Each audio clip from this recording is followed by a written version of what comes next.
Well, hi, everyone out there. Thank you for tuning in today to Sober Strength Podcast. This is the premiere of the podcast, and I have here with me my co-host, Pebbles. Pebbles who's sober, and Grace who's a normie. So this is going to be the battle of the normies and the sobers. And I'm still fluffing my hair. This is by the way, you guys, it's a hair extension. I'm not ashamed to say it. And it's like a big hair extension because I had a bad hair day. So, and there, is it better? Much more fluffy, doll. Yes. Hey, you're like totally a girl's girl. I love that. You're like a mom, like you have this mom energy. I do. Yes, you do. You take care of your people, don't you? I do, Del. It's my pleasure. My pressure. Your pressure. I know, girl. Let me tell you, I trip on my words, and not only that, but because my native language is Spanish, I sometimes sound like what's her accent? Like people can't pinpoint it. And we have, by the way, people joining us on X. Thank you guys for being here. I love my Xers because they like stay for the whole podcast. They're like super loyal, amazing, and I love them. And they make comments because you guys, you can make comments anytime. I can see them and I can post them and we can comment on the comments. But today we have the title of this episode is Alcoholics versus Normies. So I wanted to ask you as a normie, okay? And you can ask me questions as a sober person to a normie, okay? So we're going to kind of play that game a little bit. Do you find it challenging to be around people who are drinking, or does it not bother you at all anymore? Doesn't bother me at all. It did at the beginning, especially if people did drugs around me. That bothered me more. Substances, remember. What though? The D word is substances. Because on YouTube, we have substances. Now I have different kind of substance, like intellectual. Yeah, I know. It's substances. People understand. They know. But it doesn't bother me at all today. I'm like so far away from it because I'm 32 years clean. Wow, 32 years. Oh my goodness. How does it feel to be sober for 32 years? Like, I can't even imagine like being cancer-free for 32 years. Like the monster is out, right? It's very freeing. Like you will be how you will feel after being away from treatment for 32 years. You will feel that freedom and sense of it's not coming back. I'm good.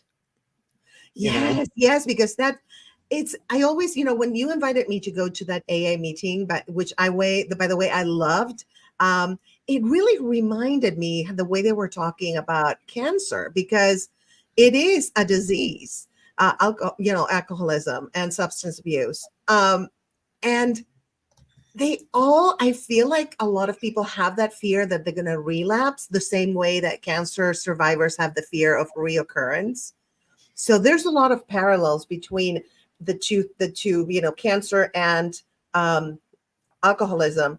So it's the monster. I call it the monster. It's the fear, that monster, that not only the disease, but also the fear of having it again. Well, when you have the disease, that means you're not at ease. You're diseased. Right. Goal is to get at ease with yourself and to be comfortable in your skin. That takes a lot of practice. That's why I tell anybody that's new in recovery to bring their body to meetings, and eventually their mind will follow. Because listen, they've been getting drunk and using substance for so long that Yeah. that's what the mind knows. Now, all of a sudden, they're not doing any of that. And the body will come, and eventually, the mind will follow. And then they will be at ease and comfortable in their skin. But it takes practice, just like it took practicing drinking. It takes practice. Right. Like, okay, so there's a guy on TikTok, right? That his name is Scott Freda, by the way. If you guys want to follow him, he's great. He does reenactments of how it was when he was, addicted. And it's like insane because you get symptoms after a while, like he's shaking and, he's pooping and throwing up. And like he had liver cirrhosis and then that's why he stopped. But it's like it's so intense, the whole drinking thing. And do you have, when you drink, this is my question, because I'm like I'm a chicken when it comes to my health. So if something goes wrong, like I stop it. Like if something, like I was eating spicy food and it was really messing up my stomach, I stop it. So So as an addict, if yeah. something goes wrong, I want more of it. Oh, yeah, It's just yeah, he does. because when an addict is out there, Yes. that's why I used to love really dark places, like really dark bars and really dark corners and bottom Oh, feeders, because when you feel low life, you act low life. When you feel the light of the spirit, you go to, you have a relationship with the sun rather than the moon. But right. most people that do drugs or that drink or Yes. both have a relationship with the moon. I mean, meaning nighttime all the time. I Because know exactly what you mean. Yes. anything after 11 o'clock at night is what I'm attracted to when I'm loaded. Anything not till 11 o'clock, I'm attracted to when I'm sober.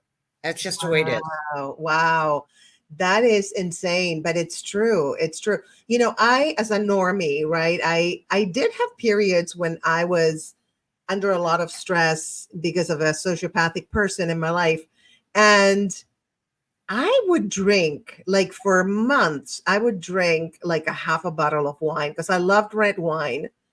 And then I realized, wow, all of a sudden I looked in the mirror. I'm like, okay, I'm drinking 2 glasses of wine every night. I think I could become an alcoholic, or I am an alcoholic at this very moment. But the thing is, I think the difference maybe, and correct me if I'm wrong, but when you're a normie, you can quit so much easier. Like I know I quit completely. Like it's same when I did the gummies, the marijuana candies. It's legal in California, so don't judge me, you guys. But when I did those as a medicinal thing during my chemotherapy, but then I kept taking them, right? Because they were fun. And again, I realized, the doctor sent me to kind of like a paid rehab thing. It's a study, they call it. And so I did it because they paid me. And then they made me realize, like, you don't need the gummy to fall asleep. You just think that you do. And I was like, they're right. And girl, I quit like from one day to the other, nothing. Like I would do it every day, every night, nothing. Well, the difference between a normie, which is you, Yes. and someone that's not sober, that Yes. wasn't sober, because my thing wasn't drinking. My thing was the white powder. The white powder. Yeah. Okay. So that was my thing. And, you take a hit and the rest of the hits take you wherever they want to without your permission. That's how it's done. Wow. So your thing is, see, if my friends that were, see, most people these days, to be honest with you, are addicts. There aren't a lot Really? of pure alcoholics anymore. In the 40s, 50s, 60s, 70s, 80s, there were, but today it's mostly substance. Yes, there are still alcoholics, Yeah. but not pure alcoholics, because they have all the other stuff that's out there in the street. So most people that come in are dual diagnosed. They have more than one thing that they're addicted to. Okay. Okay. Wow. So it's a big difference. The difference between a normie, that's you, and a not normie, that's me, is if I take a drink, the risk or a hit, The rest of the hits take me. You take a drink, you could put it down. I Yes. can't. Oh, So you so take a drink. If I take a, that's why they say one is too many, 1,000's not enough. Because if the minute I hit that pipe, one hit is too much. 1,000 is definitely not enough. That's how it absolutely. goes. And that's where Wow. unease comes. Absolutely. Yeah.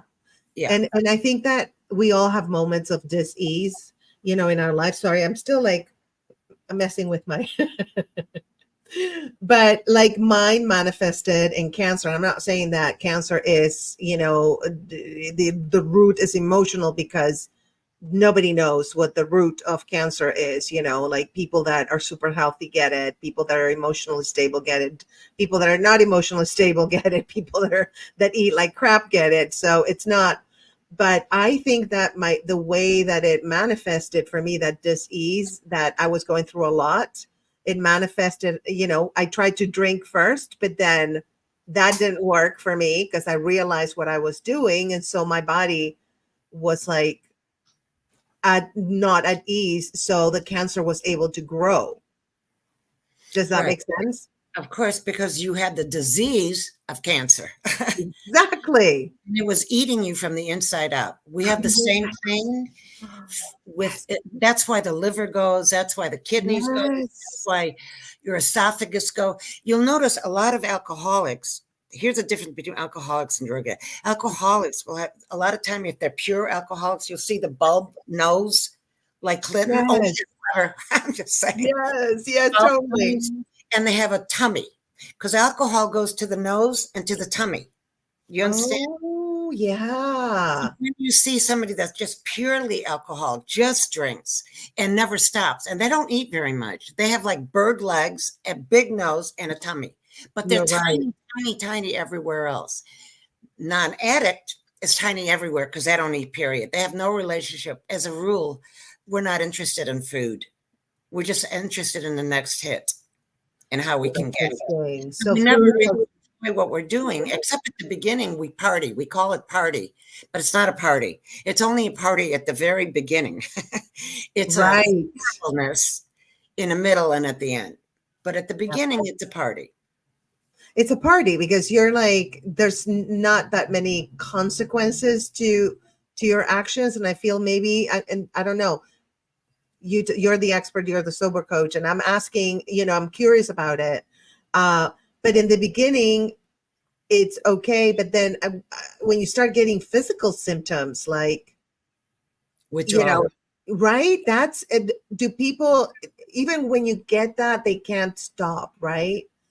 Right. Normally, that's why if you're an alcoholic, you need to be medically detoxed, because I've sober coached a lot of people and they had to be medically detoxed because they could go into a convulsion. So I have to have a doctor, Yeah. assist. Yeah. You can't just go quit. You can't. You could have a heart attack. But that's how it's done. That's why we have a thing called treatment. And then the Exactly. treatment after that treatment, the physical treatment, is AA or CA or NA, Alcoholics Anonymous or Cocaine Anonymous or Narcotics Anonymous. Got it. Those are our treatment. You Okay. understand? Yes, For, yes, yes. for life, to live life on life's terms and not go wacko, to have So, ease and comfort about but your decisions.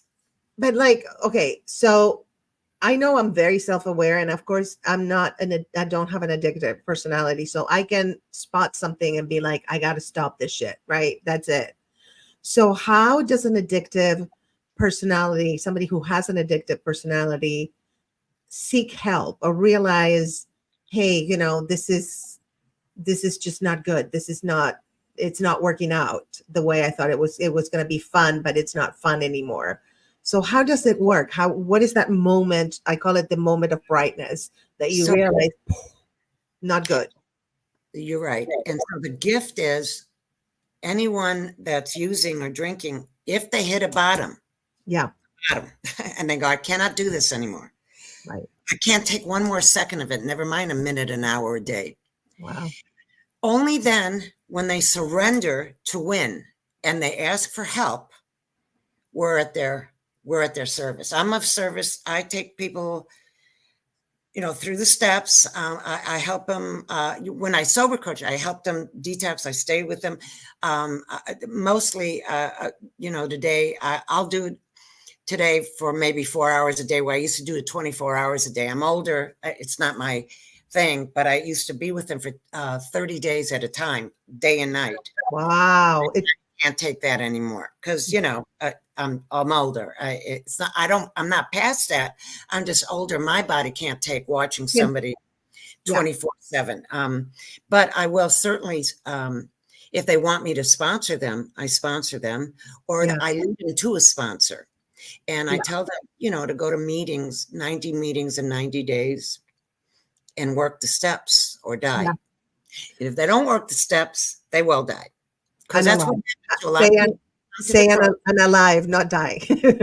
Sorry. I'm sorry, guys. As the producer, I have to make sure YouTube community guidelines are met. So I'm sorry. And I might say the words too. So please, if I say them, be like, Grace, no. What's the word, Del? Unalive. Unalive. If they don't do what I ask them to, and they're not done, they will become unalive. Yeah, I know, it's so silly, isn't it? But we have to do it. Whatever the rule is I'm happy to listen to it and go with whatever the rule is. But me too, absolutely. And some people do go out over and over and over again, and finally they have enough. They come, they listen, they start getting a life. Listen, I've helped people off of Skid Row. All right, I scraped them off of Skid Row. Got them to the room. Some of them became ambassadors, lawyers, doctors, very in the industry that you don't even know, because I don't break their end. No, of course.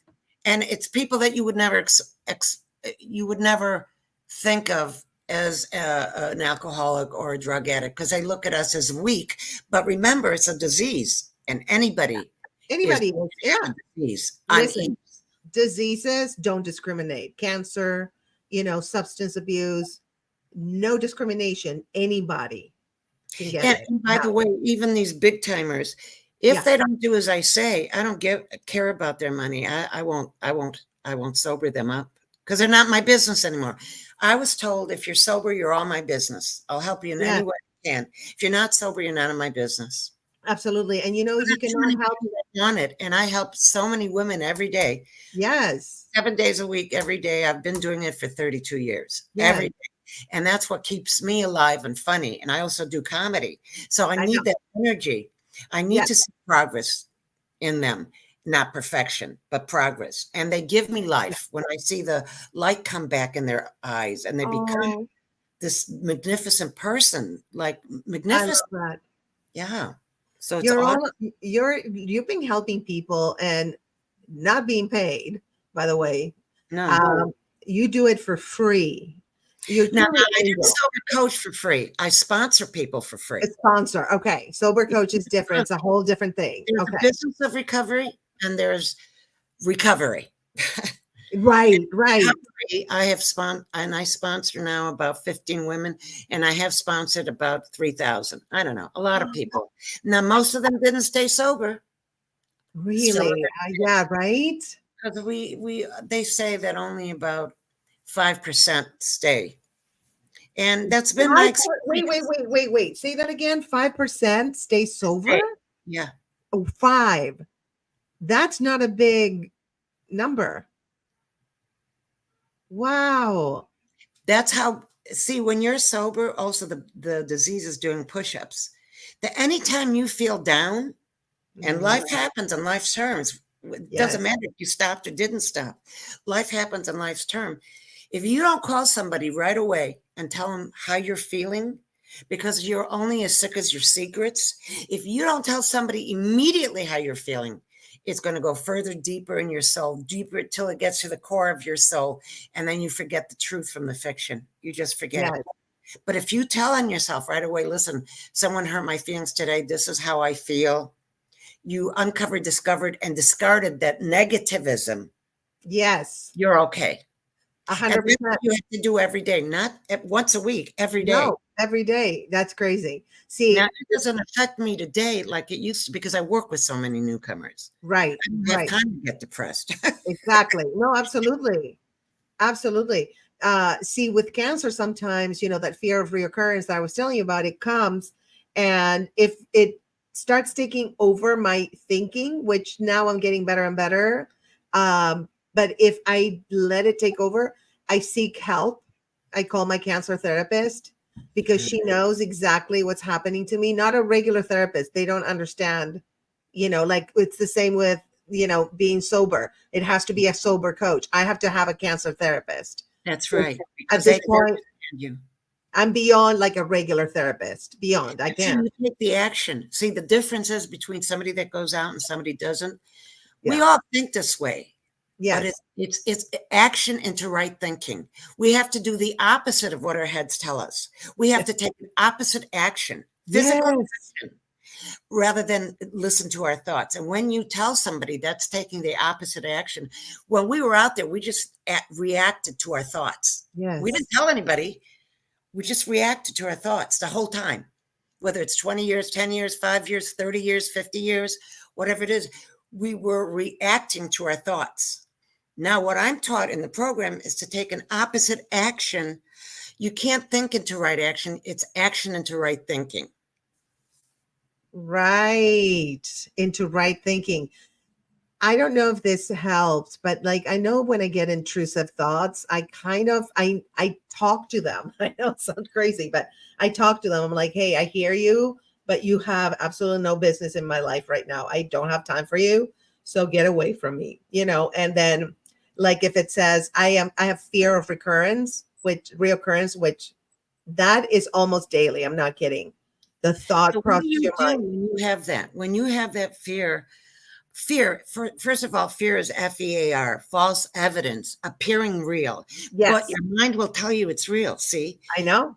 How do you uncover, discover, and discard and realize it's just a thought? I tell Oh yeah. newcomers all the time, it's just a Yeah. thought. You don't have Yeah. to act on the thought. A million more thoughts will come in that day. Absolutely. Our job is not to act on our thoughts. So what do No. you do to make that disappear? Well, That like for example, if I have fear of reoccurrence, I'm like, okay, I hear you thought, but how about I switch it? How about if I will be cancer free for the rest of my life instead of having it again? So I go back to I will be cancer free for the rest of my life. And then I go, I am cancer free. I start saying my little mantras. I am joy, I am love, I am peace, I am ease. I am cancer free. I am abundant. I mean, all these wonderful manifestations and affirmations that I do, shoo it away automatically. But it's especially that I am cancer free. I am perfectly healthy. I am cancer free. And then what I do is I envision white light all over my body. Like I do almost like a scan of white light all through my body. And I can scan and see places that are like maybe not doing great. I don't know. It's a weird gift that I have, like a CT scan of my soul or something. And so I just send that white light everywhere, which means I am taking care of that fear by shooing it away, switching it to a positive, i.e., I'm cancer free. And then I do a scan of my body to confirm I'm cancer free. And I send white light to every single cell in my body, healing white light. And that's how I do it. And then it goes away until the next day. Well, you were talking about what we do, and Yes. you also, because we've had a lot of conversations about this, is that today, for me, because I'm 32 years sober, so Yes. it doesn't mean that I'm not as close as a newcomer to going out, Of but course. because I have all these experiences of recovery, Yes. I have to meditate instead of medicate. So I used to have to medicate, but now I meditate. I And when love I that. meditate, instead of medicate, just remember that, you all, when you meditate, you could have a vision board. Get the most expensive magazine out there and cut out the things that you want in your life. Look at that magazine and go, I would like to have this. I think I deserve this. And whether it's a house, a family,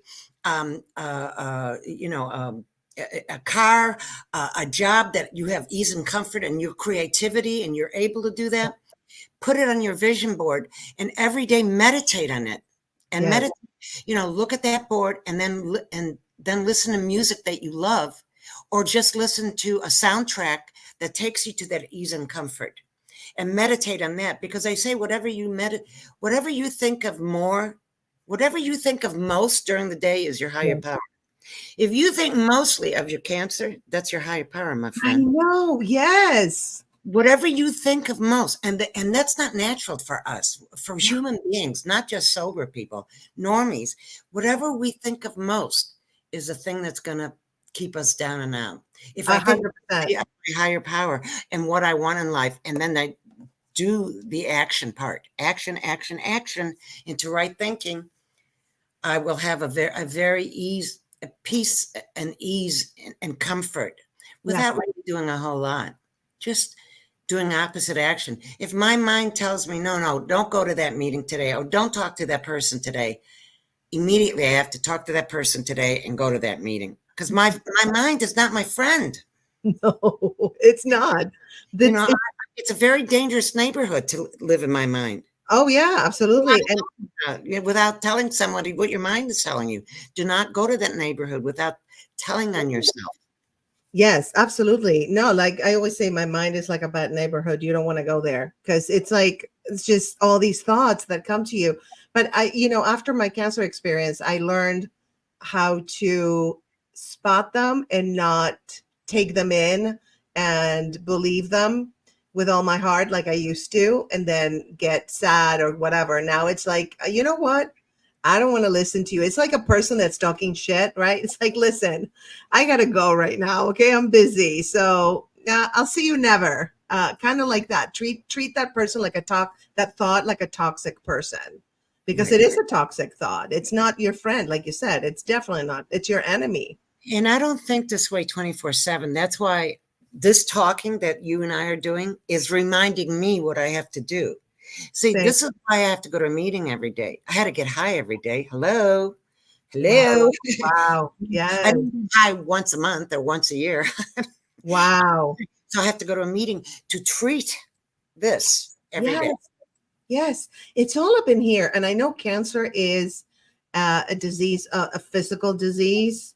But it's also, I think that this is my personal experience. Again, this has nothing to do with what other people experience with this disease, but I feel like because I hit rock bottom in my life, I had like a lot of things happening. I had like a lot of grief, and I thought I was dealing with it, but I wasn't.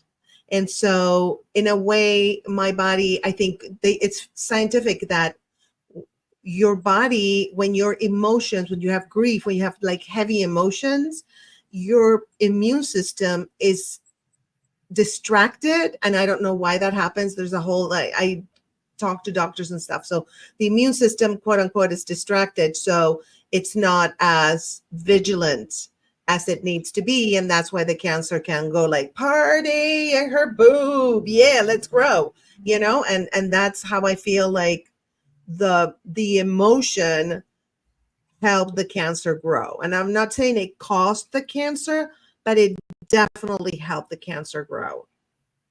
Right. Emotions. Because you didn't feed that part of your brain, the opposite brain. And we do that. We do that all the time. That's why we talk about it all the time. Talking is uncovering, discovering, and discarding that crap. So now you have no more secrets. So your secret can't grow if you talk about it. It's very important to talk. And I tell all newcomers, really, I tell all people, it's important to say whatever is up in your head. So you can have a free day. Have a free day, man. That's right. Have some freedom in your life. Tell about whatever it is, because they don't care. Other people aren't going to carry it. I mean, I tell newcomers, this is what I heard when I was new. An old timer told me, newcomers, when you come in new with your original head that you got because of drinking and using, it's like you're like an opera singer and a soap opera, Me, I, me, I, me. Yeah. All about me. When you're being of service to somebody, which is what the program teaches you to be, which is a thing that gives you freedom from the bondage of self. The bondage Yeah. of self is just that self-talk, that self-hatred. That's all I'm saying. That self-hatred that tells you can't do this, you're too tall, you're too fat, you're too this, too that, not enough, you're not enough, you're not enough. All that goes away the second you're of service to another human being, which is 100%. why I do what I do every single day of my life. There's not a Yeah. day that I don't do it. And when I'm in, even though I told you what happened to me right before we started this podcast. I got really scared and I went, okay, this is what happened. Uh, Mhm. I have to deal with it. Yes. It's not the end of the earth. It's just a bad moment. It's going to be covered. It's going Yeah. to be okay. Just right now, it's the way it is. A And 100%. Yes, it gives you so much perspective when you heal from a disease, like, when you're sober or when you're cancer free. Same thing. Like, I start stressing about little things, and I'm like, girl, you could unalive tomorrow, okay? Or right now, like in 10 seconds. Why are you worried about this little thing that in the big picture really doesn't matter at all? there's a saying in alcoholic that reminded me of what you just said. Yes.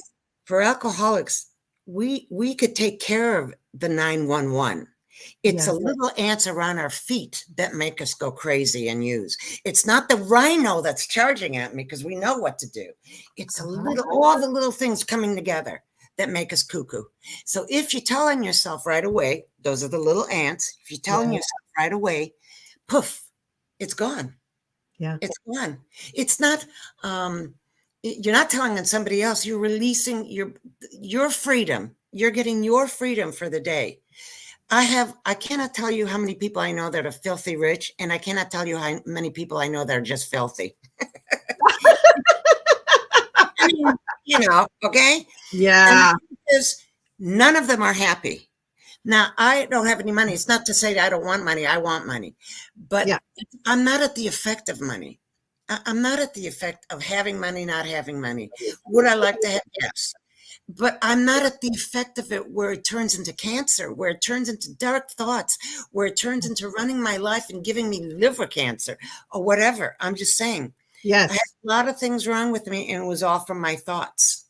I didn't know 100%. that if I thought positive, boom, gone. It's But amazing. you have to live in a day that you're in. You have to live in 100%. a day. Because I don't know if we're going to have an earthquake tomorrow, Grace, and it's the end of our We don't conversation. know. Yeah, exactly. I don't know. So why don't you enjoy this moment?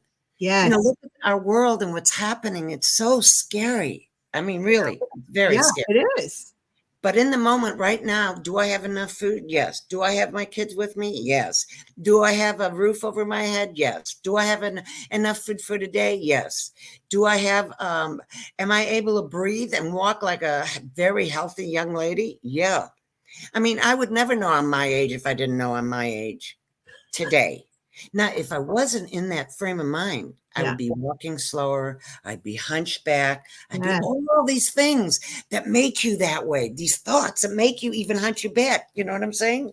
100%. And that's another thing. There's a science called epigenetics that's actually scientific.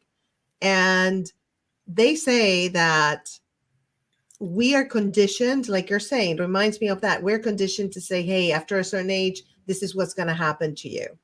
And so if you think that way, and if you think, oh, I'm this old and this is what's going to happen, that's going to happen. But Prince, for example, they say that he never like celebrated birthdays and he never, like thought about how old he was. And look at him, he looked like 12 for his whole life.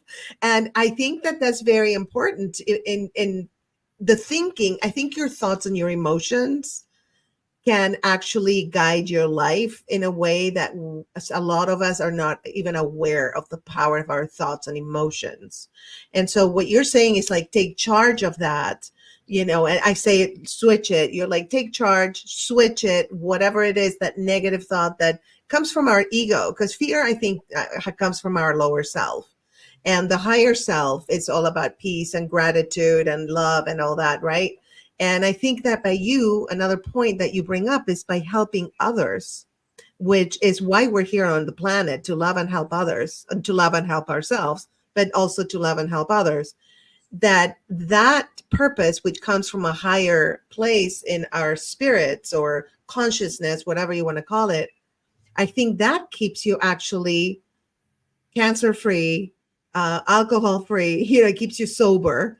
I think that that's what it's all about. Life is about what is your purpose. And once you have a purpose, it's like everything changed for me when I realized my purpose. I knew it intellectually, but now that I know in my heart that that's what I'm here, I stayed here, I lived through that experience to love and help others. I'm like, wow. By the way, we have some comments. Makes you accountable. This is a little late. I'm sorry. Hi, Kathy. I love Kathy. She's amazing. We did a top 10 with her the other day, top 10 things. You should be on my top 10 too, Pebbles. Top 10 with Grace, and we just had a blast. She's amazing. She's an actress. She used to travel with Tim Conway, and she's incredible. And she's a teacher now. The Gray Area. Yeah. And bravo, ladies. Thank you, Kathy. And David, I love David too. Always a pleasure to catch you, my saving grace. Nice to meet you, Pebbles. I hope you both have an amazing weekend. Thank you, David. Thank you so much, Angel. And I hope you do too. Okay. You are awesome. Keep shining your light because it shines very bright. He's an angel, another angel on the planet.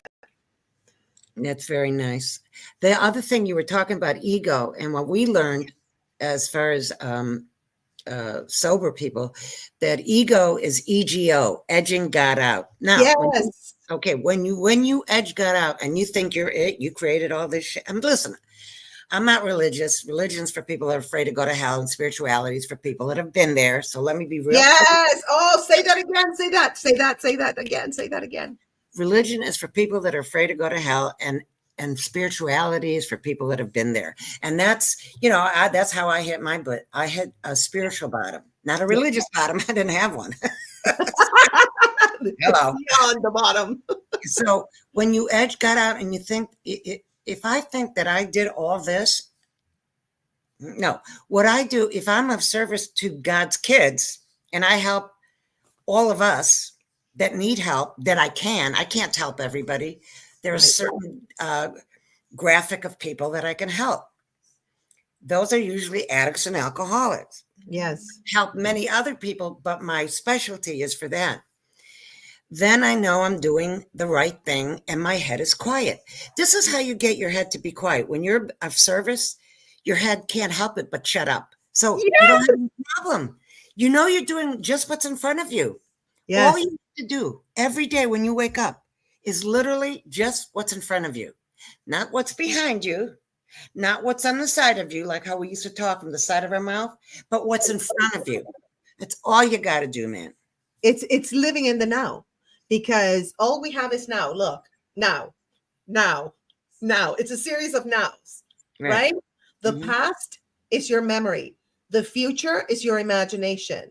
So we have to focus on today. And I think, like you're saying, the little tasks, the little things, this is what I got to address right now. Like I do that. Sometimes I worry. I'm like, oh my God, how am I going to make it this month if I don't have work? And then I'm like, girl, listen, today you have a lot of work. You have those Venmos coming in. You're doing great. You have food, like you said. Like I have a roof over my head. I have food, good food. Because after my cancer journey, it's only about good food. I have work, I am abundant. And then I start being grateful, because I think gratitude it changes the energy of all those intrusive thoughts. Whenever I have like the cancer thing, that's another trick that I do. Like, okay, first I switch it. I'm like, I am actually cancer free. So shut the F up. thought. Okay. And then I'm like, and I am grateful for everything. I look around my apartment and I'm grateful for that lamp. I'm grateful for my makeup kit right here next to me right now. I'm grateful for these hair extensions. I love these hair. $12 on TikTok, girl. What? Okay. They're amazing. They have a clip here. Beautiful, and it looks like just like it doesn't look like $12. It looks like $400. I know. It looks amazing, but it's synthetic for sure. I touch it, I'm like, yeah, it's plastic. But it's just living in the now. And again, like people who have been through cancer and people who are have been through what you went through, it's the same. That's why I had that feeling when I went to that meeting. I was like, oh my God, this meeting is the AA meeting is for anybody that's going through shit in their life. Because I cried. I'm telling you, I cried when they were like giving their testimony of like how they healed and how they, some of them like how they're just, like 2 weeks ago, I remember this girl, like her parents were afraid they would find her unalived on the street or something. And then now she was there and, all these people, I felt the love and the support. And it's so important, community, I think, for all of us, whether we've been through cancer, alcoholism, substance abuse, it doesn't matter. I think community is so important and it ties to loving and helping others. So I truly believe that if one day everybody loves and helps others, one day the vibe on the earth would change 180 degrees. Humanity has the word unity in it. Right. I love that. Yeah. I mean, the thing with alcoholics and addicts is a lot of them are loners. And it's very dangerous for addicts or alcoholics to be alone. That's why they have to be of service and do the things that we suggest for them to do. Yes. And all of it is partake of a lot of people. You saw how many people come to my meeting. I mean, they're all there because I get the greatest speakers on the planet. I mean, I'm sorry you missed a woman yesterday, but anyway, I know it was phenomenal. And the reason, see, when the second they were, no matter even if some of them were suicidal. I used to say I was suicidal, but I was really be careful with that word too. And I wanted to unalive myself. Sorry, guys, I have to because of YouTube guidelines, and I respect YouTube guidelines completely.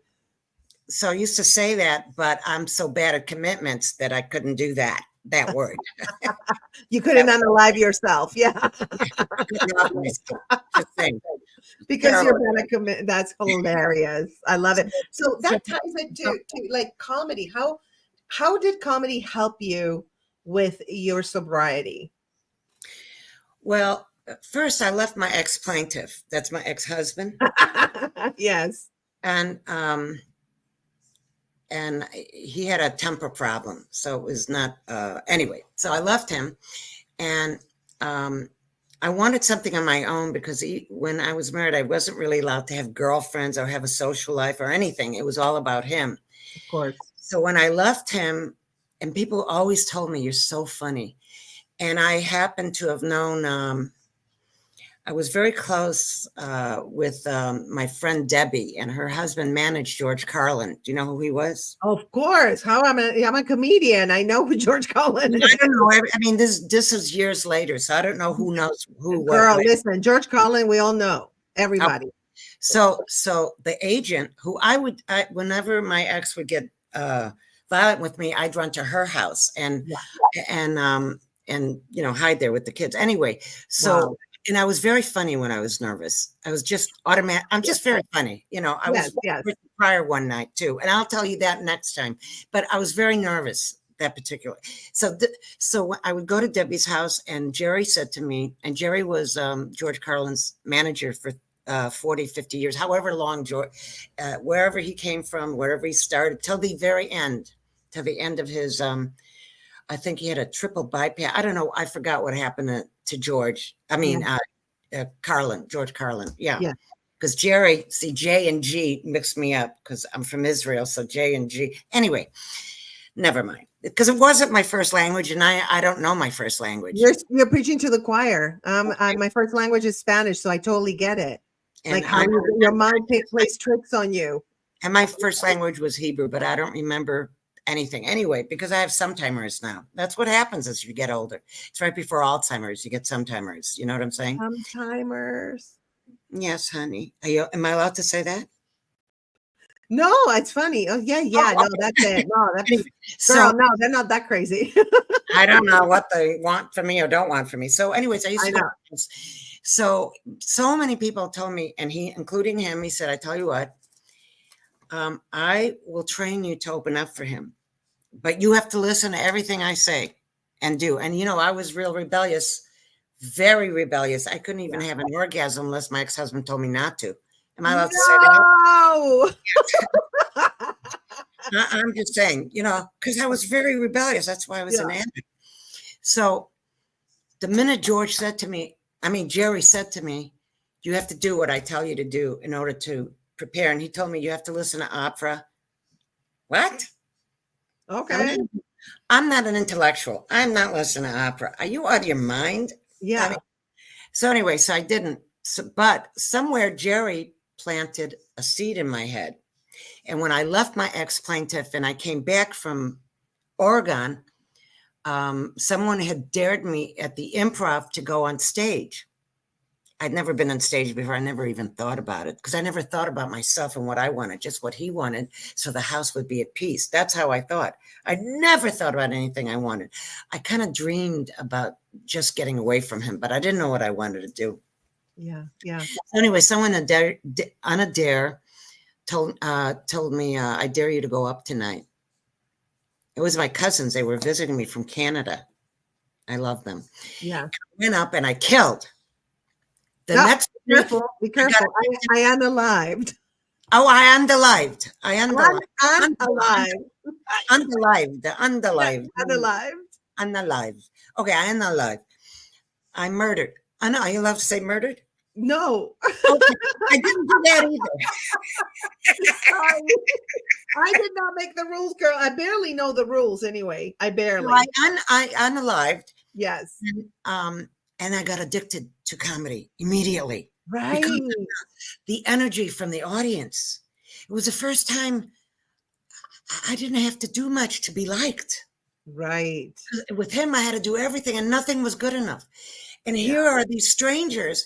And I fell in love with strangers. I didn't want to know anybody. I fell in love with only strangers. For real. Wow. What happened is the next 300 sets that I did, no, ma'am, not good. And you know how you got to create something, because if the first time you do it, you get addicted to it because you get this. But then afterwards, it's this, fighting. Oh, yeah. So finally, and a lot of times I couldn't remember any of my lines except for the powder lines. You know what I mean? Yes, the white powder. Yes. I could remember. So eventually, when I stopped doing the powder, I became really good at my setup, punchline, because that was in me the whole time. I just didn't know it was called stand-up. I just didn't know. Because a lot of people are very funny off stage. You get them up there, they suck a duck. They suck. I know. Yeah? Yeah, totally. Oh, are you allowed to suck a duck? Yeah, I don't know. I don't know that much, but I think you're well. Anyway, they're not that great. I don't know what word. Yes. And the problem is, I only know English. I don't remember Hebrew. If I could remember Hebrew, I would say. I don't remember anything. So the problem with a lot of people these days, because of technology, they do it on whatever, Twitter, Twik. I don't know, those things, all those social things that we get to do, but in front of a live audience, they can't. Yeah. Unkill me. Oh, what's the word? Unalive me. Unalive me. Unanalyze me and unalive me. Yeah. No, it's I get it. No, it's I think and it's very, very hurtful for us, for you and I, and anybody that I worked with. And I work with the best. I used to work for Sam Kinison. I used to work with Richard Paul Mooney, who wrote for Richard Pryor. Worked with him for 7 years. I mean, so I know what it's like to work, and so you can finally polish it up like a diamond. Because I was just very raw. I was a glob of stuff until I turned into this real stand-up. You know what I Right. mean? Right. And it's real art. It's a beautiful art, but it's a Yeah. hard art. It's Very. very hard on your soul till you own it. And it takes a long time till you own it. Yes. Why the older the comedian, usually the better. If they've been doing it. They've Oh, been doing it. Yeah, no, it's not an age thing. It's a matter of how long they've been doing it. how long? Absolutely, you become better because you find your persona and it changes. Like my persona, for example, changed throughout the years as I changed as a person. What Right. mattered to me, what I talked about, the way I talked about things. Uh, and in comedy, like for me, it's been so therapeutic. When I Right. was going through my treatment, I didn't start stand up because it was therapeutic. I started it because I wanted to, but it serves you very, very well when you're going through hard times. Because I wrote like a whole comedy special. I wrote on cancer that I'm workshopping. I wrote right now, I think I wrote like after my cancer, like 4 books that, and the reason I write a lot is because stand up forces you to write a lot. So we become natural writers expressing things. So, but definitely writing, especially comedy or books with a sense of humor about what I was going through has helped me so much. It really changed that negativity, that negative thought, those negative thoughts that would try to grab me. The comedy kind of dissolves them. I think See, it. right. With comedy, I noticed we could tell the truth as long as a spectacular, setup, and it has to be a spectacular punchline. Because you could say anything in comedy as long as you could talk about anything as long as you have a very powerful punchline. Because that's where comedy relief comes. I mean, I could talk about whatever, violence, whatever, Yeah. but I have to have a very powerful punchline in order for you to digest it and enjoy it. Yes, Because absolutely. Yes. you know, It makes it palatable, right? it makes it So palatable. I love that word. Yeah, yeah, thank you, it's Greg. true. I knew it, but I love how you put it because it does make it easy to digest. You can say the most horrible thing, but if the punchline is strong and people laugh, it releases the tension of what you just said. Right, right. And I love that. Yeah, it's great. No, and it released for me, it released a lot of tension, and it also released when I was sad or when I was angry, I let it flow and then a joke would come out, or something like I would think of something funny that would come out naturally. And that helped me get out of that angry or sad state of mind. Just me writing a joke in the middle of this turmoil. It really helped it put it more in perspective. I think it puts things in perspective. And it's So no longer a hang up. See, the minute you say the truth, it goes into the universe and it can become yes, part of your act because it's no longer a relationship with you. You uncovered, discovered, and you told the truth about whatever it is.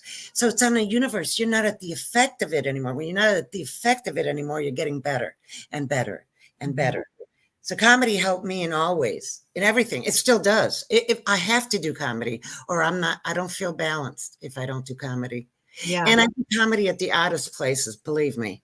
Well, it doesn't matter, like we do it. I still do it at bars for free just to try out. I'm trying my cancer material. That's a hard one to try out.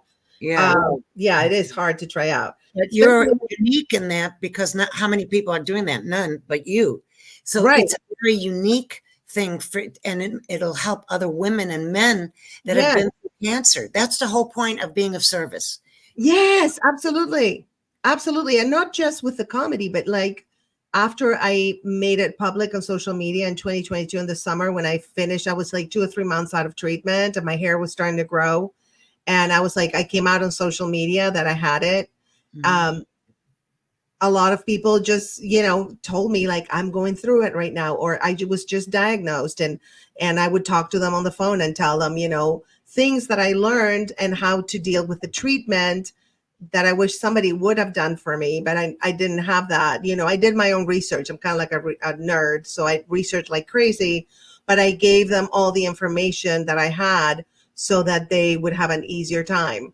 And that you just, one person made my experience almost worth it, because I'm like, I'm able to connect with this person and help them be more at ease about what's coming, because it's a very hard journey to go through the treatment and the anxiety and the fears and all that. And you know, I had a friend the other day, she called me, she's like, I didn't know who else to call, but they, you know, they found a lump and they are going to do a biopsy. So, you know, she was crying on the phone. So I was like thinking, okay, what would I have liked for somebody to tell me when I was in that state? See, So instead of saying stupid shit, I said what I would have wanted to hear from a friend about that. And I had a couple of people that had gone through cancer who told me, you know, and spoke to me in a way that eased my mind, actually, because they've been through it. So now I'm doing the same for other people. and she'll believe you before she believes somebody that hasn't been through cancer. See how you've been in service? You planted a seed in her.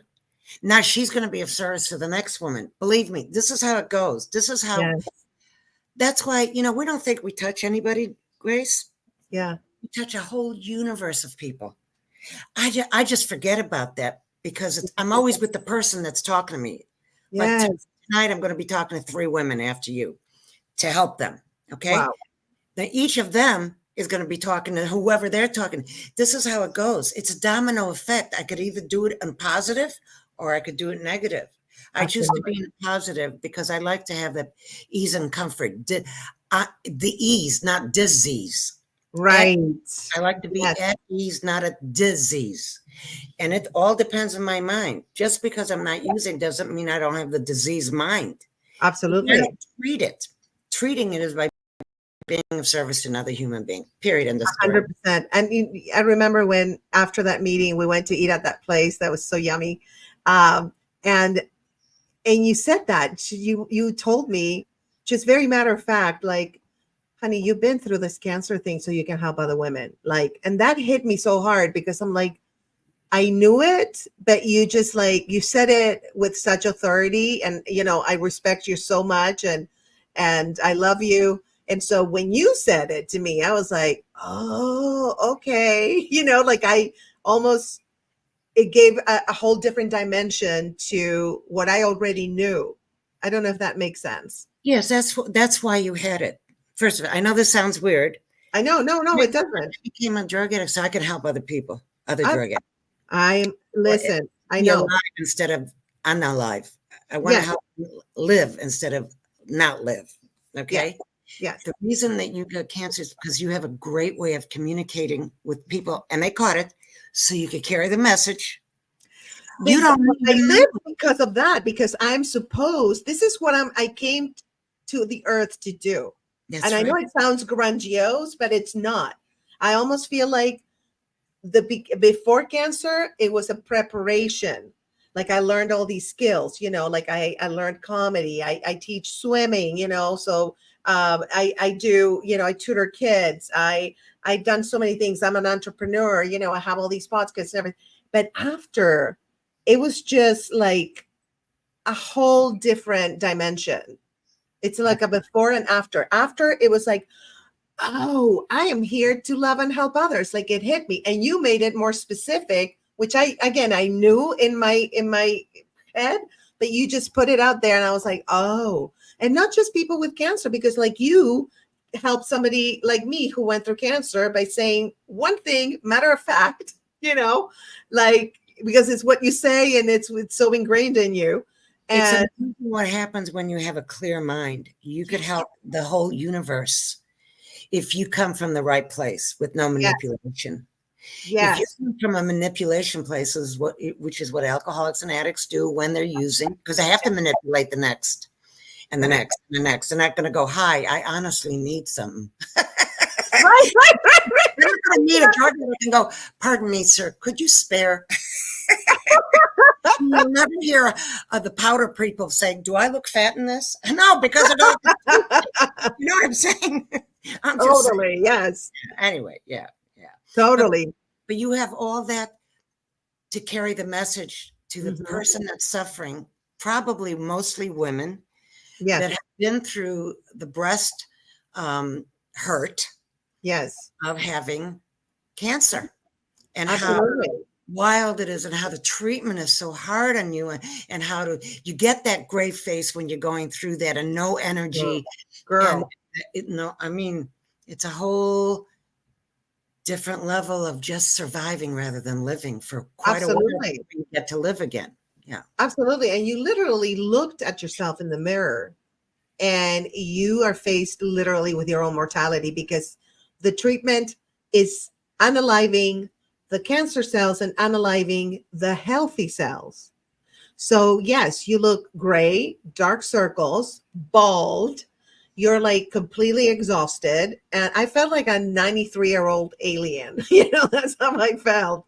Like just bald and gray and just exhausted. But yeah, it's just, What kept you going during that moment of feeling lethargic, and just how you just mentioned? What kept you going at that moment? Like, what yeah. kept you pushing? Well, I used to be a competitive swimmer. So I have this mentality that you train and you just compete, do your best, and that's it, right? So I saw it as I am training to, it's like a training that's very hard on my body so I can come out to the other side, healed and be able to live. And I promised myself also, that's another thing that kept me going, that I would live with more purpose. And I still didn't, feel, because it's a process, right? I still didn't feel what it was going to be or what I was going to do. And it really didn't matter. But it just, those two things, it's like I was running a marathon and there was a light at the end of the tunnel. And I'm like, okay, I know I'm tired.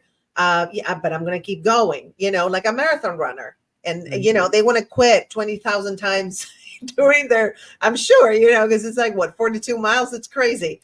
Under 26 miles. Okay. It's like 40 something kilometers. I grew up in Argentina, so I think kilometers. But anyway, just, just go and just do it. Just train, put up with the treatment, put up with the side effects, because the reward is huge. It's like getting that medal, like that gold medal at the Olympics. That kept you going, right? Like Yeah. You didn't give up because of that. Yeah, I don't recall at any point during the treatment, like, I really want to go, like, I want to unalive or whatever. No, it was the opposite. Like, I thought, I want to live. Yeah, I want to live. I want to live. I want to live. I want to, just, I want my life back. I want to be able to do the simple things. Like I would, after the treatment, I couldn't drive. Of course, during the treatment, I barely could drive. I was so exhausted. And one day I remember the first time I drove myself to the beach, I was crying. Like, I can drive myself to the beach. Like the simple things that we take for granted that I was able to do again. I would cry. I was so happy that I was able to, that I made it through. And after the treatment, after the last radiation, because I did surgery, chemo, radiation in that order. After the last radiation treatment, I came home and I started crying because I was like, I made it. Like all of a sudden I realized I made it. Like I didn't know if I was going to make it. I made it. I mean, I just started saying, I made it. I made it. And I was crying. I was so happy. So it was that desire to live. And when I got to the other side, I was just, the happiness was just, I can't even describe it. Just. I remember when I just stopped doing drugs, this reminds me. I remember going to a grocery store and seeing all those choices. Is that somebody talking to you? No. This is just, I'm just putting up, don't worry. I'm putting up some of the comments. Okay. So when I first walked into a grocery store and I couldn't, when I was obviously out there, I couldn't stand bright lights. They really hurt my eyes. And so when first time I walked into a grocery store and I saw all those colors of vegetables and fruit and canned, and meat and poultry and fish, I was so, I felt like rich. I didn't have, I Yeah. just had money for one little thing, but Yeah. I hadn't been like doing anything normal, like a normie Yes. long, that it felt like what you just described. Yeah. Like Like almost like a child, like a kid I, experiencing things for the first time. colors for the first time. Like I used to want to kill the birds. You know, the birds that wake you up in the morning. Unalive. We used to unalive birds. What? A Wait. what? You used to unalive birds? No, I used to want to unalive them because they bugged me. They woke me up because I just fell asleep around 5 or 6 in the morning because I was up. Oh, wow. But when I got sober, I fell in love with their little tweets. And it was tweets, not like, what's his name? What's his name? The guy that's, anyway, not the tweet guy, but little birdie. Oh, Elon Musk. Yeah, not him. Oh, Yeah. I wouldn't have woken up to him, but the birds. Yes. Yes. It was so beautiful to me. And the roses were really red and pink and yellow and blue. I hadn't seen that in a long time. It was just a whole different universe. It is a whole different universe. It's almost, I feel like I woke up from a nightmare and I just woke up almost in another dimension where everything is prettier and it feels better and I appreciate it more and just have new eyes to look at things.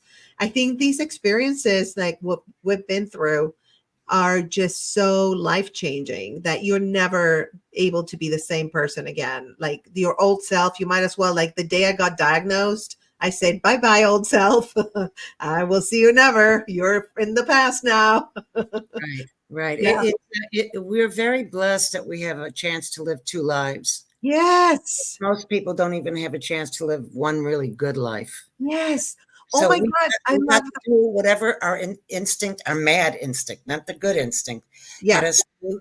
And then when you get kind of finally you pause, you think about things before reacting, which is what we're taught to do. Yes. To listen to what they said, don't react to it. It's their stuff and not your stuff. Right. Just allow them to be them. Yes. You don't have to be at the effect of them, and keep going.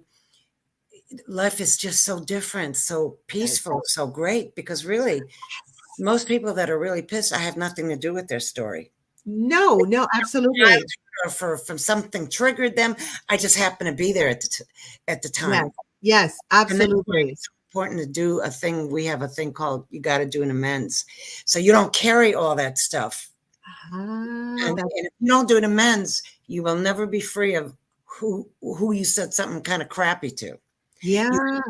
And that's where girls become women and boys become men.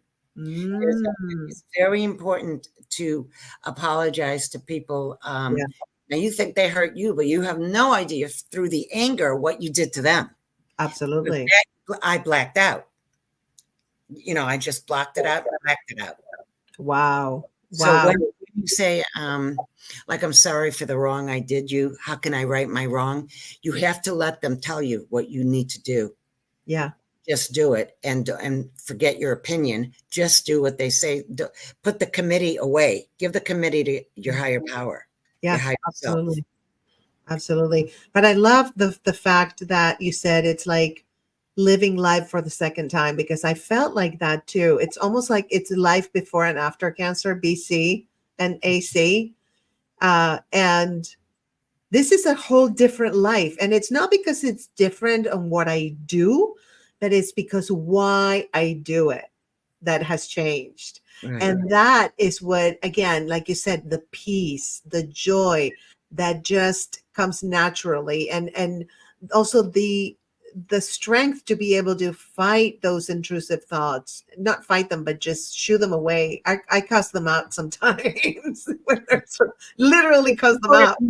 Right. If you can, ignore them or tell somebody, this is what I'm feeling right now. And what it does is it puts it in the universe. It's no longer in your brain talking to you. Yes, only to you, because it feels like it's only talking to you.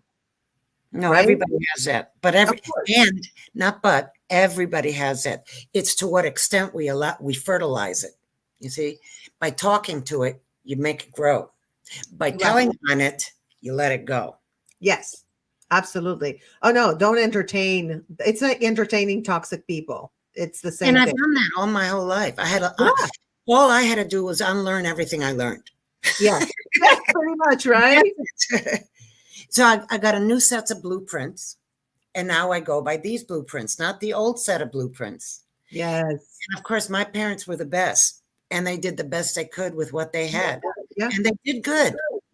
I was a problem child. I was very reactive.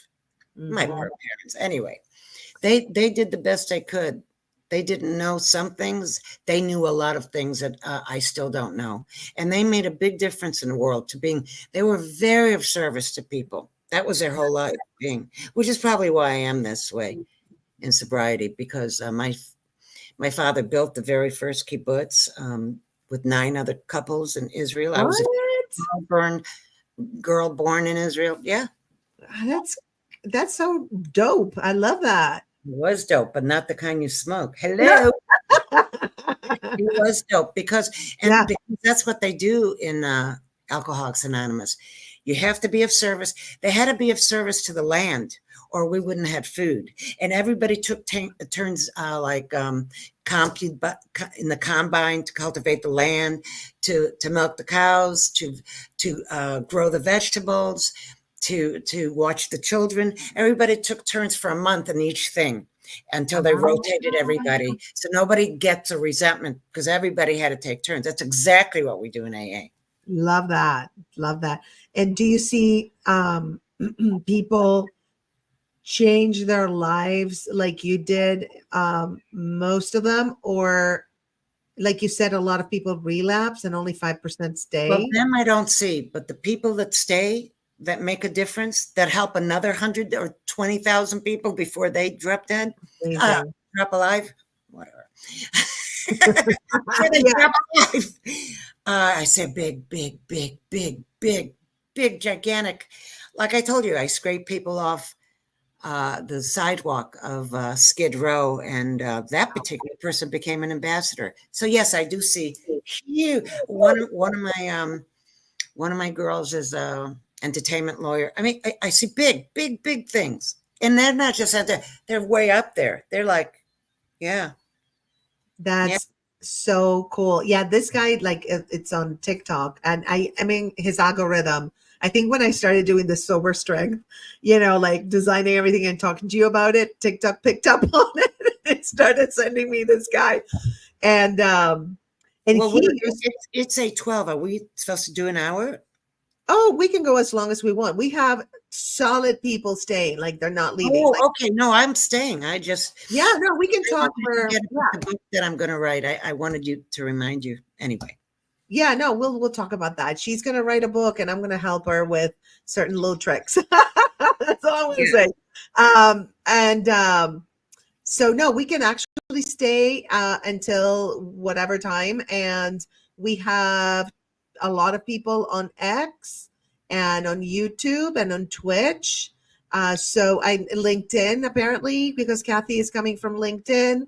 So yeah, we have like a lot of people because I do these lives a lot, and so a lot of people tune in if they like, they like me, and they like the topic or whatever it is. It's Do they ask questions? Do they ask questions or comments? yeah, the comments that I put up, those were from like people that are watching live.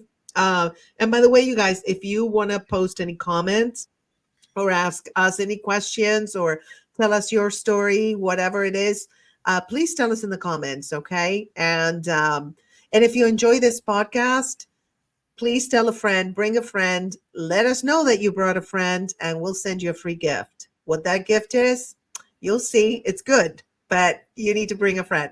So let us know.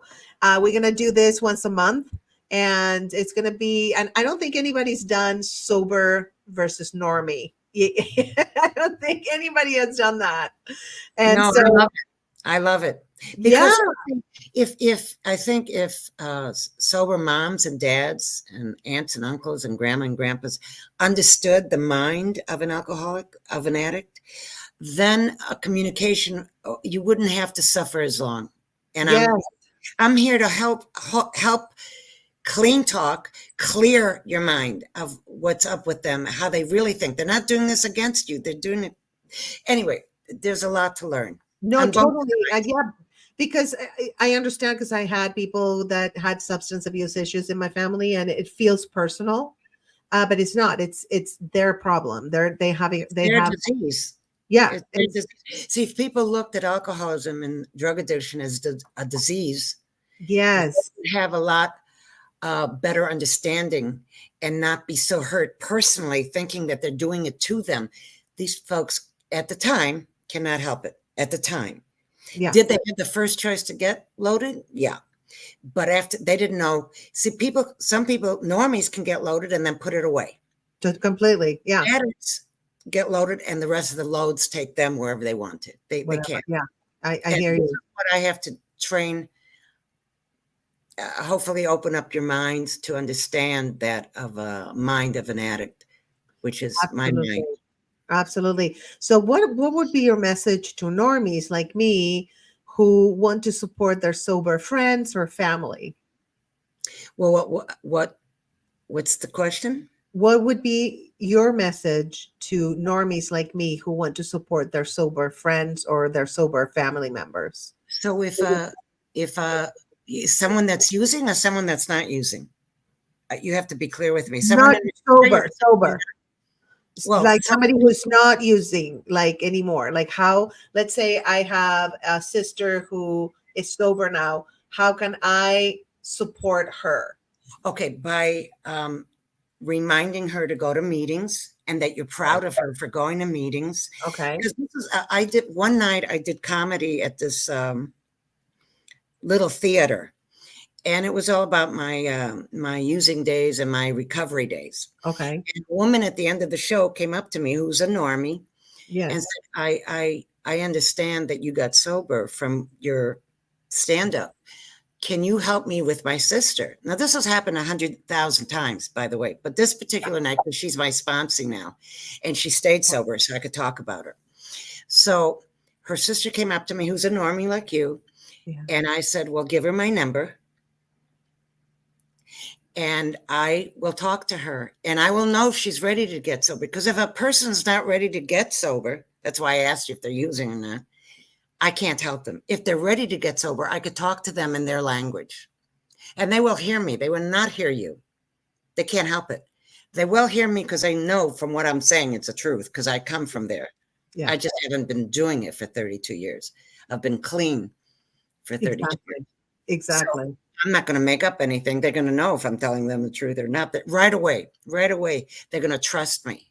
They're not going to trust normies. Of course. They're not because they hate, because normies are not supposed to understand necessarily us. Totally. I don't get it. Like, you remember my friend? I had a friend that she told me we were having dinner and she told me how much she was drinking. I was like, girl, I think you're an alcoholic.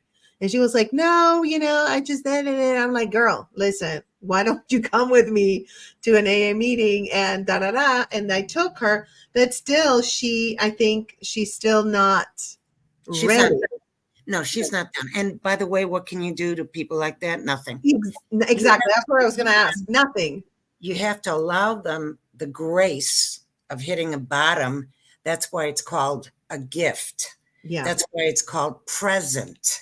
You're present with them because unless you hit a bottom, she's not going to hear you. And she hasn't. No. She's still playing. Her life is still working. She's still paying her rent or whatever. Yeah. It ain't happened yet. Well, but when it does, she'll hear you. She'll hear you. Yeah. She'll hear me, but no, she doesn't.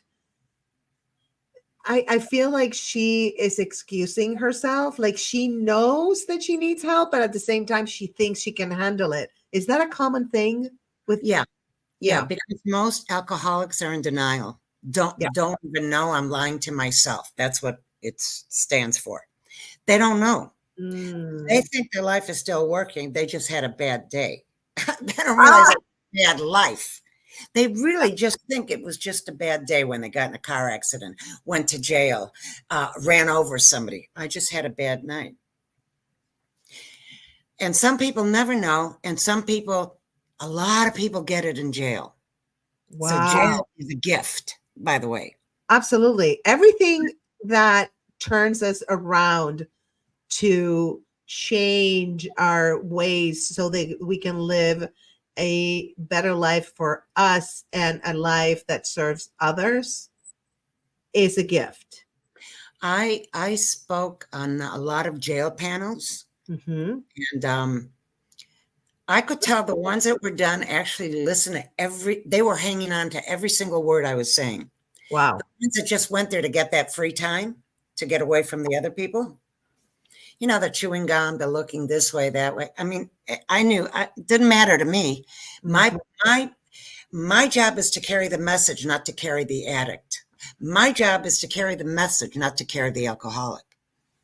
If the alcoholic hears me, we got something going. Yes. If the alcoholic doesn't hear me, she or he are none of my business. They're none of your business if they don't want to. This young lady that you brought to me, she's Yeah. not my business until she wants to get sober, and then she'll be all my business. 100%. Yeah. Yeah. It kind of, I feel almost fake because when I talk to her, because I know what she needs and there's nothing I can do. And I have to pretend that everything is okay, but I know it's not okay. So, Okay, here's something that might help you. This girl that's still using, that's your buddy, right? And you love her. You yeah, love to see her get her stuff together, right? yes, You could suggest to her, it's very uncomfortable for me to be around you or to talk to you when I can see very clearly you're killing yourself slowly but surely. yeah, So therefore, I have to have a boundary. You, Grace, have to have a boundary where I cannot talk to you anymore. I cannot watch my friend kill herself anymore. unalive, unalive, unalive. I cannot watch yourself unalive yourself anymore. Yeah, When you watch yourself unalive, I cannot have that in my life. When you're done, I'm here for you. But until that day, I cannot watch you hurt yourself anymore. Now, that's your boundary. Now, yeah, Grace, I'm telling you, the more she gets rid of more people, the more she'll be able to hit a bottom.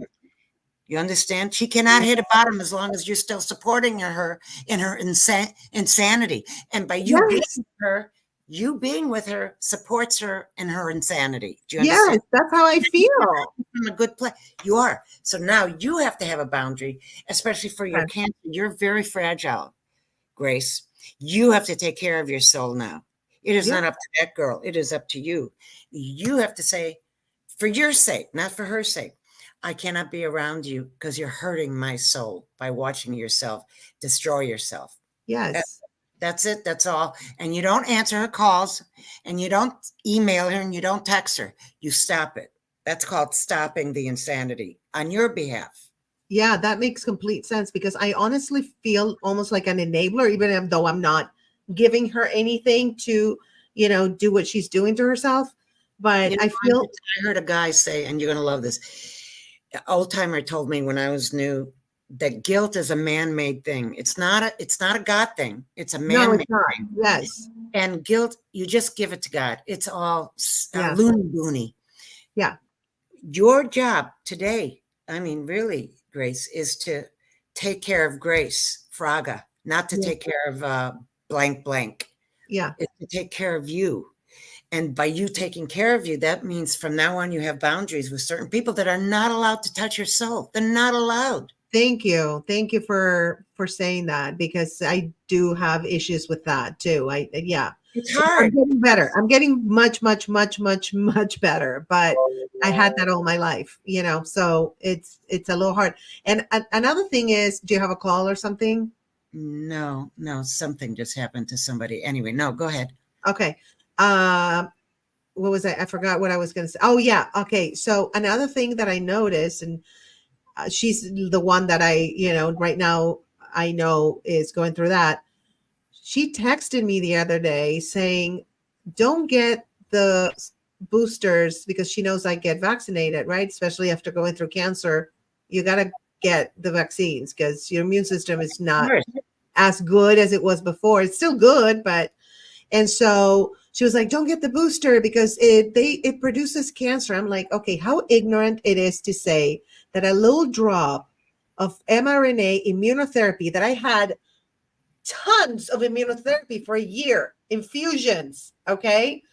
A little drop when I had like bags of immunotherapy, the same thing is going to cause cancer. It is so ignorant. And she was like very like adamant about like, don't get it. And I was like, listen, cancer is not caused by a vaccine. Cancer, there's a lot of factors that contribute to the growth of cancer. You can't get cancer from a vaccine. That is not true. And she was like, well, I'm done. I can't tell you anymore because blah, blah.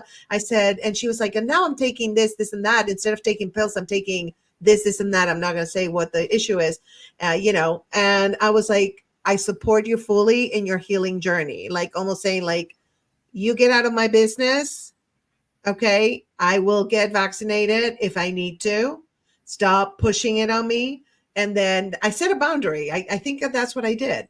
But I support you in your healing journey. So shut up, basically. But really, as of today, Grace, as a gift for you today, Yeah. no longer your business. Nothing he does or says, because when you talk to insanity, you can't. You're insane for talking to insanity. I know. Well, so, it goes back to my childhood. I know why. I know you want to fix her. It's not your job to fix her. It's her higher power. It's God's job. It's not your job. I know. Honestly, because you need to take care of Grace. I want you around for a long time. I want to be doing this for a long time. I want to have a great relationship with another great woman for a long time. Oh. And if you get ill from the insanity of her, I won't have you, Grace. So yes, no. You're right. You're right. You're right. Preach, girl. Preach, because I tend to do that and I absorb like other people's traumas and issues because I have like a lot of empathy for people and that's it's a good thing to do that. But you're right, getting caught up in insanity or in feelings that are not mine, that don't belong to me, then it's not smart, and it's actually dis-ease. It alters my ease. It messes up my ease. It's dangerous for you, Dal, because you are so raw. I think it's dangerous for everybody, but for especially everybody that just went through such horrific thing with cancer. Yeah.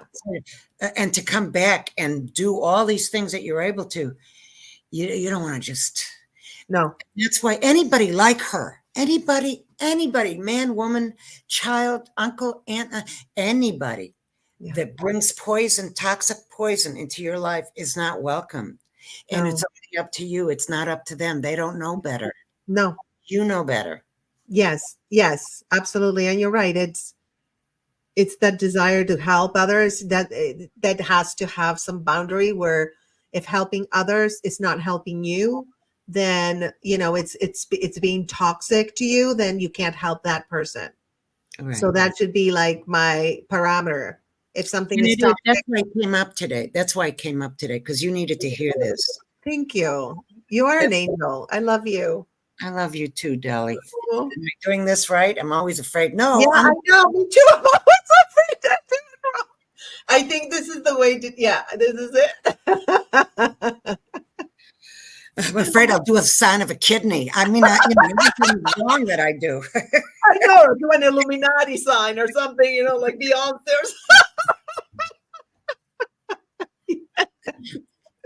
Crazy. Well, girl, we've been going for an hour and a half and people are still watching. I'm telling you, I love you guys. Thank you for watching us. But guess what? I know you got to talk to like 3 other women and help them, because that's what she does. You guys, Pebbles is all about helping others. She's an angel on this planet. She's an earth angel. And I am so happy and honored and blessed that you are here and with me. And anybody that wants to get clean, you could give them my number. Great. Absolutely. Yes. Or if a mother and father has a child, or if a child has a mother and father that are there, whatever, I will direct them in the right way if I can. Absolutely. Absolutely. And I wanted to put up the picture of your next show. If you can tell us a little bit about it first before I put up the picture. About it first. November 11th, I'm doing a fundraising at Laguna Niguel Hotel. I believe it's from 4 to 8. And I have Jay, what's his name? Jay, I can't see it on my thing. Jay Moore. He was on Saturday Night Live. He's the main headliner. I'm going to open up for him. I asked him to do me a big favor. We're doing a fundraising to open up sober homes for veterans, strictly for veterans all over the United States. We have 2 homes now in Laguna Niguel and 1 in Ohio, and we would like to open 2 or 3 places throughout the United States. So I'm doing a fundraiser for that with a couple speakers, major speakers and veteran speakers. And as I said, JJ is top of the notch. I mean, he's amazing. Amazing. And I hope you, if you're interested in that, how can they get in touch with me?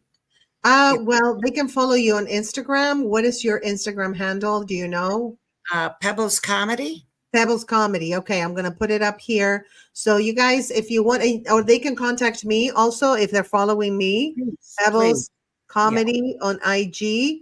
So if you guys are following me, which the people that show up here, they are. So you can contact me. You can DM me on X or IG or Facebook, or go to Pebbles Comedy, follow her on IG, and then message her. I'm going to take us out of frame so that they can see the poster. Okay, so give me a.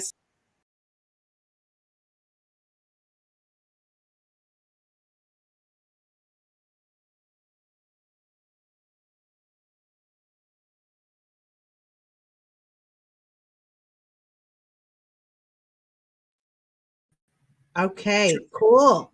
So it says, Grace, to stream this into your audience. I don't know how do I do that? What? It says stream this to your audience. Oh, no worries about that. We're gonna do that next time. Don't worry. Don't worry. I know you're looking at during the break. You were looking at all the buttons. Yeah. Don't worry. I got you, girl. I'm the nerd. You don't have to worry about anything. I got you. Are we done? Are they? I think we're done. No, but we're still live. They still can hear us, and they know. Yeah. Yes. But I think that we should actually. Why don't we book the next live so that people know? We can let them know when we're going to go live again next month. So maybe let's see.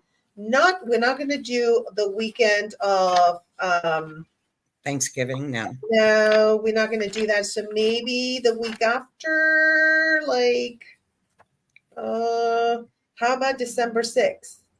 Let me just make sure I'm not booked to do that. Yeah, make sure you're not booked. So you guys, we're giving you the booking of our next podcast live so you can tune in. It's always at 7 p.m. Pacific time, 10 p.m. Eastern time. And we might have some guests. Maybe I might have a guest that wants to come on, and Pebbles has probably a million guests that can come on. So we're going to probably invite other people to join us at the podcast, and they can tell their story, and we can all. November 6th, did you say? December 6th. Oh, okay, hold on. In the wrong month. As usual, the wrong month. I hear you. Let me just make sure. So we're booking it now, you guys. Okay, while she does that, I'm going to put up a little blurb on one of my books that I think you guys could have a lot of fun with. Or actually, let me put the one about my cancer journey and how to bring joy and transformation into your life. So I'm just going to put that and play it, and then we'll be back. Life hit me with a storm I never saw coming. Stage 3 breast cancer. But let me tell you something. When the storm passes, something beautiful can emerge. I know because I lived it. Get this off my chest. It's my story of transformation. It's about finding peace, joy, and positivity in the middle of the hardest battle of my life.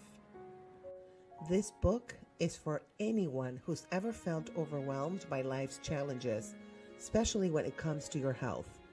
It's not just another cancer memoir. It's a guide to reclaiming your life, your joy, and your power. When I was going through cancer treatment, I made a choice to laugh through the chaos, to surround myself with love, and to embrace every single day with gratitude. I want to share that with you. Get This Off My Chest is about shifting your mindset, flipping the script, and learning to find light in the darkest moments. Because I believe that transformation is beautiful, and every challenge, no matter how hard, is an opportunity to rediscover yourself. So whether you're fighting your own battle or supporting someone you love, this book is for you. It's for the warriors, the survivors, and anyone ready to live life with joy, strength, and a whole lot of humor. Get your copy of Get This Off My Chest. It's available on my online shop, www.thestateofgraceshop.com. Your journey to healing starts now. All right. So that was the little blurb for my book. That's awesome. Thank you. You're done, Grace. Thank you. Thank you. I do my own promo thingies. I do my own videos and all that. I do everything. I designed the thumbnails. I designed the backdrops. I designed the flyers. I designed everything. Crazy. Are we still on? We're still on. Yes, we're still on. Say hi to Leslie in Chicago. I love you, doll. Oh, Leslie. Oh, where she might be tuning in from X or YouTube or Instagram. Yeah. So anyway, we were talking about our next podcast, Sober Strength. Are you available December 6th? Yes. Okay, so let's book it. So guys, our next podcast is going to be on December 6th, and we might have, we're going to discuss having some guests, maybe one guest that we can invite, but it's always Pebbles and myself talking, and then the guest might come on. And then what I usually do with my podcast, that's a format that people really enjoy, my fans and my followers enjoy, is, we invite the guest, you and I talk to the guest, and then for like 30-45 minutes, and then the rest of the time we do what I call an after party, but it's like you and I just talking, and interacting with the audience and all of that. So it's kind of like doing stand-up, but virtually. Okay. It really is. That's good. All right. So I want to thank everyone that was watching, and I want to thank everyone that supported Grace, and it's nice to meet all of you. And please keep supporting Grace and me now. And I would be very, very happy to accept that gift if you keep supporting us, even if you don't, whatever. No, I mean, let me tell you, if you put value out there and people feel like they're not only resonating with the content, with what we're saying, but we are also adding value to their life, they're actually adding value to our life too, because they're allowing us to interact with them and to give them the experience, the knowledge and the wisdom that we have gained from our pain. So, and a lot of times, the audience tells the story through the comments, and they tell us our story, and it's also very touching, and they help us. It's all about helping each other, right? That's what it's all about.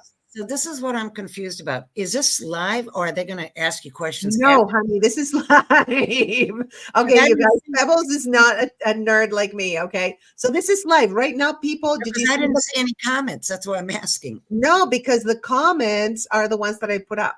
I already put them up. The ones that they show at the bottom, those are the comments that people are, and I'm going to address this one. Diggs, by the way, 7-8, what's up? What's up? Thank you for tuning in. He's joining us from Twitch. So see, he is watching us live right now. That's why he's commenting. So anyway, you guys, we're going to be back December 6th at 7 p.m. Pacific time, 10 p.m. Eastern time. Follow us on Instagram. Subscribe to my YouTube if you haven't done so. If you let me know that you have, I will send you a free gift. Help me grow this channel and help others by subscribing. Okay. It's youtube.com, The State of Grace Fraga. All right, you guys, we're gonna go. We love you, and thank you again for tuning in and being live and keeping us company on a Friday night. Mwah. Are you ready to unlock your body's incredible power to heal itself? Discover the transformative journey in Healing from Within. In this powerful guide, I share my personal healing stories and the science behind the mind-body connection. With simple techniques like focusing on emotions, Healing from Within will guide you to tap into your own healing potential. This is your time to transform inside and out. Whether you're healing physically, emotionally, or mentally, Healing from Within will give you the tools you need to sustain a healing practice and embrace your journey. Healing from Within, available now at www.thestateofgraceshop.com. Visit www.thestateofgraceshop and start your healing journey today.